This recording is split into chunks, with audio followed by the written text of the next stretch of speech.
Hello guys, welcome back to my channel.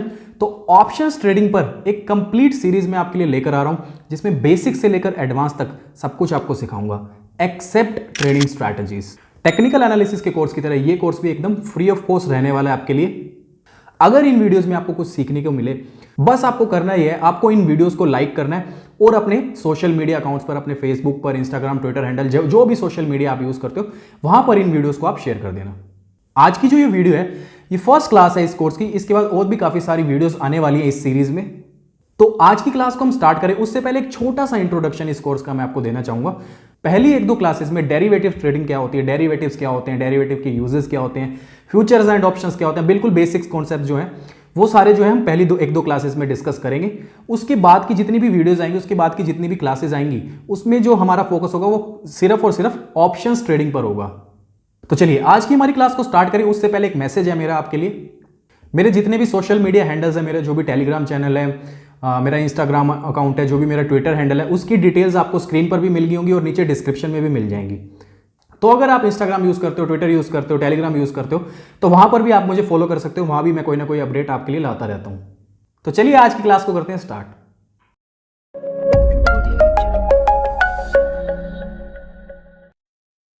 तो चलिए guys, जल्दी से आज की हमारी इस क्लास को स्टार्ट करते हैं और एक बार देख लेते हैं कौन से वो टॉपिक्स हैं जो आज हम डिस्कस करने वाले हैं।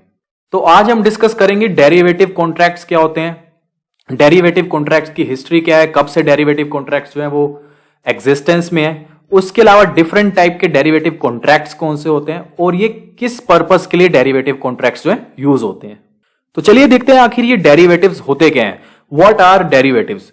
तो देखते हैं, एक बार ये डेफिनेशन पढ़ लेते हैं। ये डेफिनेशन मैंने जो है इन्वेस्टोपीडिया से कॉपी किया है, एक बार पढ़ लेते हैं ये इस डेफिनेशन का क्या मीनिंग है। Derivative is a contract between two और मोर parties whose value is based on an underlying asset like a security or set of assets like an index. Common underlying instruments include bonds, commodities, currencies, interest rates, market indexes and stocks. तो ये definition पढ़ के पता नहीं आपको क्या समझ आया, क्या समझ नहीं आया, तो एक बार इस डेफिनेशन को इग्नोर करते हैं और एकदम सिंपल लैंग्वेज में मैं आपको इसको एक्सप्लेन करता हूं। देखिए, डेरिवेटिव्स जो होते हैं वो बेसिकली कॉन्ट्रैक्ट होते हैं दो और दो से ज्यादा लोगों के बीच में। ठीक है, एज्यूम कर लीजिए आपके और मेरे बीच में आज कोई कॉन्ट्रैक्ट होता है, तो उस कॉन्ट्रैक्ट की जो वैल्यू है, वो कॉन्ट्रैक्ट किस चीज पे होता है, वो किसी एक अंडरलाइंग एसेट पे होता है। वो अंडरलाइंग एसेट क्या हो सकता है, वो अंडरलाइंग एसेट कोई एक किसी कंपनी का शेयर हो सकता है, कोई इंडेक्स हो सकता है जैसे निफ्टी या बैंक निफ्टी या सेंसेक्स, या फिर वो कोई कमोडिटी हो सकता है, या फिर वो कोई करेंसी या इंटरेस्ट रेट हो सकता है। तो बेसिकली आप और मैं, आज हम दो लोग मिलकर आपस में कोई कॉन्ट्रैक्ट कर रहे हैं किसी एक पर्टिकुलर अंडरलाइंग एसेट पे। अंडरलाइंग एसेट अब आपको समझ आ गया, कोई भी चीज हो सकती है वो। ठीक है, तो जो डेरिवेटिव कॉन्ट्रैक्ट है उसकी वैल्यू कैसे डिसाइड होगी, उसकी वैल्यू जो डिसाइड होगी वो अंडरलाइंग एसेट के प्राइस पे डिसाइड होगी। अगर अंडरलाइंग एसेट के प्राइसेस में कोई चेंजेस आएंगे तो डेरिवेटिव कॉन्ट्रैक्ट की भी जो वैल्यू है वो चेंज होगी। इसीलिए इसको एक डेरिवेटिव कॉन्ट्रैक्ट कहा जाता है। क्यों? क्योंकि ये जो अपनी वैल्यू है, डेरिवेटिव कॉन्ट्रैक्ट जो है अपनी वैल्यू जो है ये डिराइव करता है किसी एक अंडरलाइंग एसेट से। फॉर एग्जांपल, आज हमारे मार्केट में पेट्रोल और डीजल के जो प्राइसेस हैं वो डिपेंड करते हैं क्रूड ऑयल से। क्योंकि अगर पेट्रोल और डीजल के प्राइसेस में, क्योंकि अगर क्रूड ऑयल के प्राइसेस में चेंज आएगा तो पेट्रोल और डीजल के प्राइसेस में भी चेंज आएगा। क्यों? क्योंकि पेट्रोल और डीजल जो है वो डिराइव करे गए हैं क्रूड ऑयल से। तो अब आपको समझ आ गया, डेरिवेटिव जो है वो एक कॉन्ट्रैक्ट है किसी एक अंडरलाइंग एसेट के ऊपर। ठीक है, तो चलिए एक बार इस पिक्चर में देख लेते हैं यहां क्या एक्सप्लेन किया गया। देखिए, यहां दो पार्टीज एक्सप्लेन किए गए, पार्टी ए और पार्टी बी। तो पार्टी ए और पार्टी बी आपस में कॉन्ट्रैक्ट करते हैं।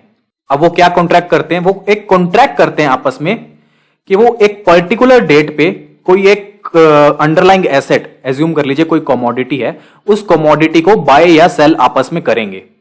ठीक है, तो बेसिकली डेरिवेटिव एक कॉन्ट्रैक्ट है जिसकी वैल्यू डिटरमाइन होती है, जिसकी वैल्यू डिराइव होती है एक अंडरलाइंग एसेट से। तो ये कॉन्ट्रैक्ट होता है दो या दो से ज्यादा पार्टीज के बीच में to trade a certain underlying asset at a given date at a given price. तो चलिए देख लेते हैं डिफरेंट टाइप्स के डेरिवेटिव कॉन्ट्रैक्ट्स क्या होते हैं। देखिए कुछ डिफरेंट टाइप्स के डेरिवेटिव कॉन्ट्रैक्ट्स होते हैं जो यहां आपके सामने मेंशन्ड है, forwards, futures, options, swaps, swaptions और वारंट्स। अब इनमें से फ्यूचर्स एंड ऑप्शंस का नाम तो आपने ऑलरेडी सुना होगा। हो सकता है आपने ये स्वैप्स, स्वैप्शंस, वारंट्स और फॉरवर्ड कॉन्ट्रैक्ट्स, इनके नाम शायद आपने कभी ना सुने हो। तो ये जो स्वैप्स, स्वैप्शंस और वारंट्स, ये डेरिवेटिव कॉन्ट्रैक्ट्स हैं, और ये जो फॉरवर्ड डेरिवेटिव कॉन्ट्रैक्ट है ये हम इस क्लास में डिस्कस नहीं करेंगे। क्यों? क्योंकि ये एक्सचेंज ट्रेडेड नहीं है, ये स्टॉक एक्सचेंज पे ट्रेड नहीं होते। फ्यूचर्स एंड ऑप्शंस जो है ये एक्सचेंज ट्रेडेड है। फ्यूचर्स और ऑप्शंस जो है वो national stock exchange, Bombay stock exchange, stock exchanges पे ट्रेड होते हैं, जिसमें आपके और मेरे जैसे रिटेल इन्वेस्टर्स इजीली ट्रेड कर सकते हैं। और ये बाकी के जो हमारे डेरिवेटिव्स कॉन्ट्रैक्ट्स हैं, स्वैप्स, स्वैप्शंस, वारंट्स, फॉरवर्ड्स, ये basically over the counter trade होते हैं, ओटीसी कॉन्ट्रैक्ट्स होते हैं। और मोस्टली ये sophisticated investors, high net worth investors जो है इनमें ट्रेड करते हैं, क्योंकि इनकी मार्केट जो है ज्यादा बड़ी नहीं होती। इन कॉन्ट्रैक्ट्स में क्या होता है, जो ये ओवर द काउंटर ट्रेड्स होते हैं, ये कॉन्ट्रैक्ट्स, इनमें बेसिकली आपको एक डीलर के ऑफिस में जाना होता है, डीलर के सामने आमने सामने बैठ के आप आपस में कोई कॉन्ट्रैक्ट करते हो, राइट। तो ये over the counter derivative contracts जो है, ओटीसी कॉन्ट्रैक्ट्स जो है, इनको हम डिस्कस नहीं करेंगे इस क्लास में, हम सिर्फ फ्यूचर्स और ऑप्शंस को डिस्कस करेंगे। तो चलिए देख लेते हैं एक बार डेरिवेटिव मार्केट की हिस्ट्री क्या है। डेरिवेटिव मार्केट जो है, डेरिवेटिव कॉन्ट्रैक्ट्स जो हैं, कब से एग्जिस्टेंस में है, एक बार ये डिस्कस कर लेते हैं। देखिए यहां लिखा हुआ, the history of derivative market is traced back to origin of commerce in 4th millennium BC. 4th millennium BC, अब ये पता नहीं कौन सा ईयर होगा, लेकिन काफी बहुत पुराना ये हो सकता है। और यहां पे अगर आप पढ़ें तो लिखा हुआ है कि derivative trading on security spread in Europe at the end of 17th century. 17th century के एंड में डेरिवेटिव ट्रेडिंग जो थी वो पॉपुलर हो गई थी यूरोप में, राइट। तो अब आप समझ गए, जो ये डेरिवेटिव कॉन्ट्रैक्ट्स हैं, ये futures contract, forward contracts, options contract, ये बहुत ज्यादा पॉपुलर है। और सिर्फ ये पॉपुलर आजकल नहीं है, ये बहुत लंबे टाइम से इनमें ट्रेडिंग जो है होती है। अब इतने पुराने टाइम में 17th सेंचुरी में, 18th सेंचुरी में, उस टाइम पर डेरिवेटिव कॉन्ट्रैक्ट्स की क्या यूजेस थी? उस टाइम पर तो आप सोच रहे होंगे शायद स्टॉक एक्सचेंजेस भी नहीं होते होंगे, जैसे आज की डेट में हमारी ऑनलाइन ट्रेडिंग होती है, इस टाइप की ट्रेडिंग भी नहीं होती होगी। तो उस टाइम पर डेरिवेटिव कॉन्ट्रैक्ट्स, डेरिवेटिव मार्केट कैसे एग्जिस्टेंस में थी, ये सवाल आपके मन में आ रहा होगा।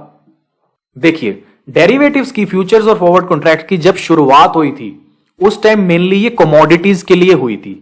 उस टाइम क्या होता था, फार्मर्स जो अपनी फार्म प्रोड्यूस कर रहे होते थे, जिस टाइम, उस टाइम उनके मन में एक डाउट होता था कि आज तो हम जो कमोडिटी प्रोड्यूस कर रहे हैं, क्या पता जब तक ये बनकर तैयार हो उस टाइम इसकी मार्केट ही ना हो, मार्केट में इस प्रोड्यूस का कोई बायर ही ना हो, या फिर आज जो प्राइसेस हैं उससे जो है प्राइसेस जो है फ्यूचर में काफी ज्यादा गिर ना जाए। तो फार्मर को जो है ये एक रिस्क होता था, ये एक डर होता था मन में। तो उस डर को, उस रिस्क को एलिमिनेट करने के लिए उस टाइम पर जो है ये डेरिवेटिव कॉन्ट्रैक्ट्स इंट्रोड्यूस करे गए थे।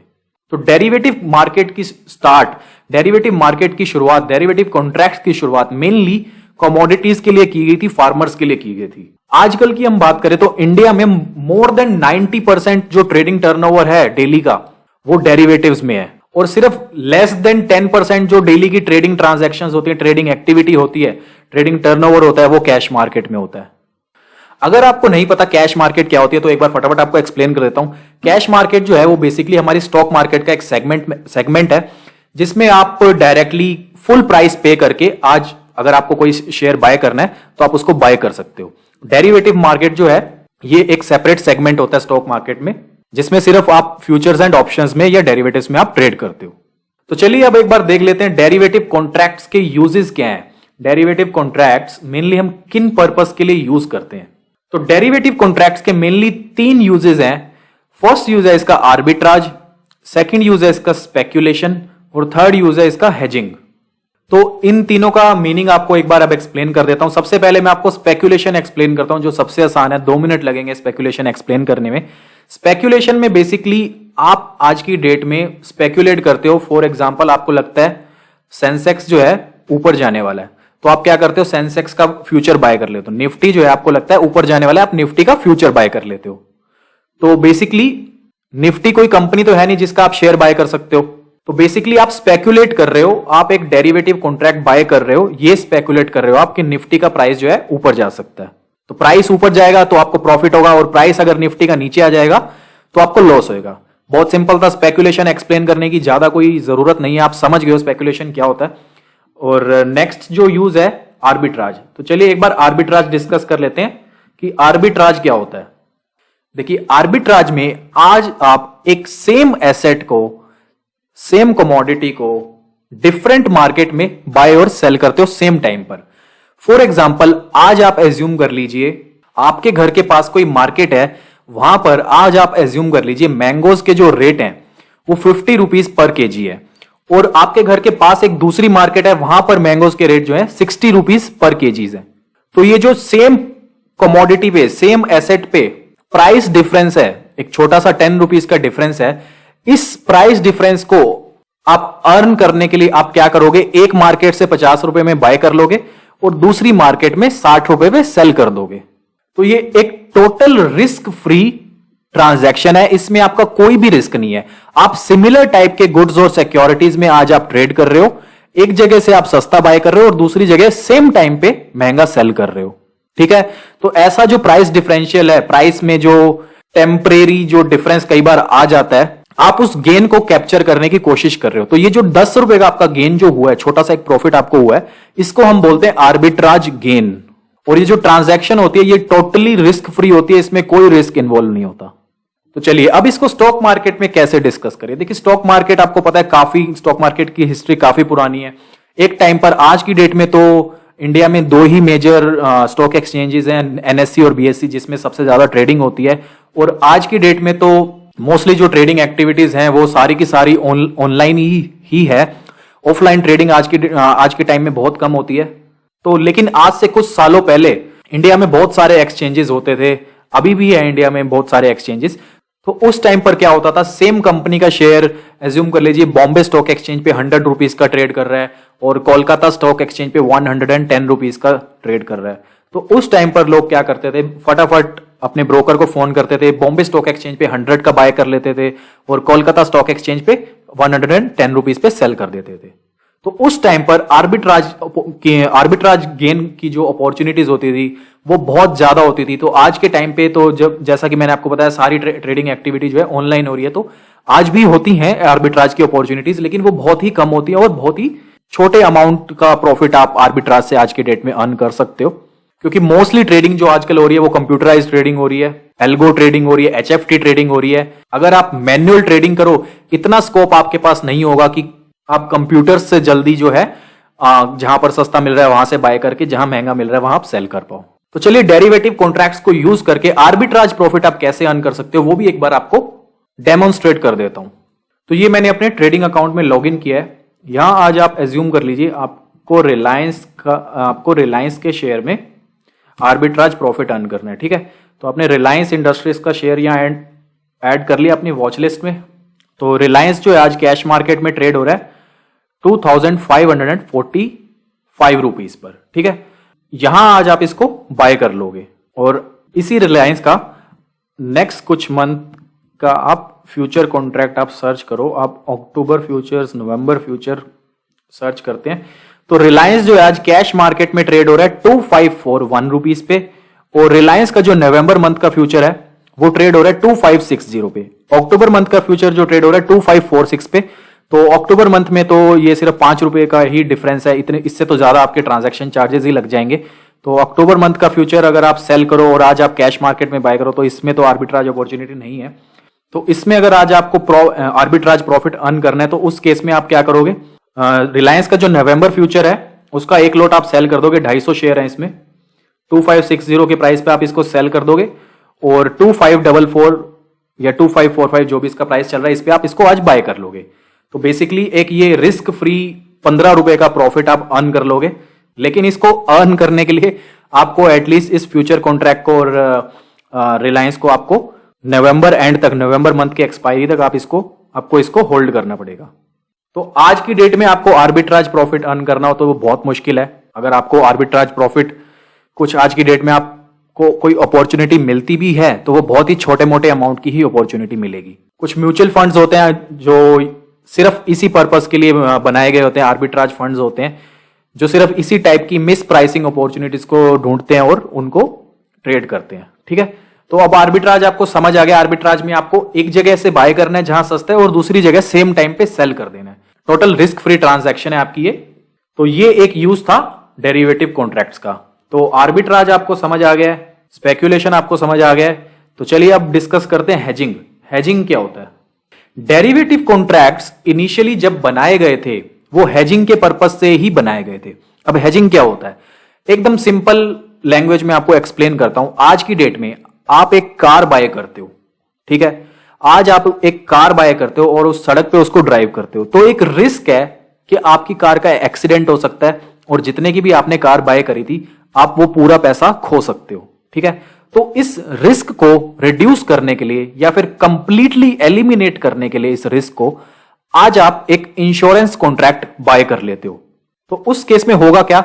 अगर आपकी कार का एक्सीडेंट हो जाता है तो डिपेंडिंग अपॉन आपकी इंश्योरेंस पॉलिसी या तो आपको पूरा क्लेम मिल जाएगा या आपको कुछ क्लेम मिल जाएगा, ठीक है? तो इस केस में आप कहोगे कि आपका जो एक्सीडेंट का रिस्क था, एक्सीडेंट की वजह से आपका जो फाइनेंशियल लॉस होने का रिस्क था वो आपने हेज कर लिया है, आपने इंश्योर कर लिया है। अब आपको समझ आ गया हेजिंग क्या होता है? हेजिंग होता है बेसिकली आपको अपने फाइनेंशियल लॉस को कंप्लीटली या तो आप उसको कंप्लीटली एलिमिनेट कर देते हो या आप उसको कुछ हद तक रिड्यूस कर लेते हो।